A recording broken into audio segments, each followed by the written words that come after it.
បន្តជាហូរហែខ្មាស់គេទេដាក់សំណួរសួរខ្លួនអើ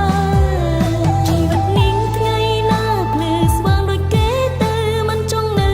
អោពុកចំបាយទឹកដល់ថ្ងៃអនាគតដ៏យូរអង្វែងយំម្នាក់អើយគ្មានអ្នកយល់ពីខ្ញុំទេ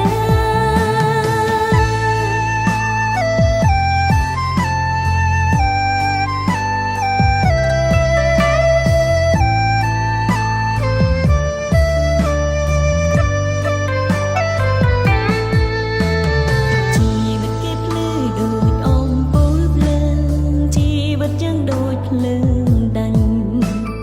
ទុកនឹងបញ្ហាក៏ដូចគ្រូខ្សាច់គ្មានសម្រេចការងារអ្វីមួយឡើយអាយុក៏ច្រើនបញ្ហារិនច្រើនខំតោងឡើងតែមិនដល់ត្រូវខំយូរដែរហើយតែចុងក្រោយបរាជ័យដល់ដែរ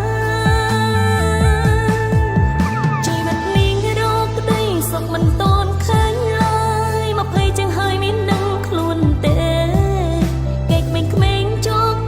បន្តជាហូរហែខ្មាស់គេទេដាក់សំណួរសួរខ្លួនអើយជីវិតនាងថ្ងៃណាភ្លឺស្វាងដូចគេទៅមិនចង់នៅអោបទុកចំបាយ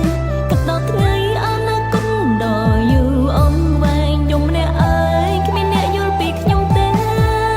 ជីវិតនាងរកក្តីសុខមិនតន់ឃើញឡើយ20ចឹងហើយមានដឹងខ្លួនទេ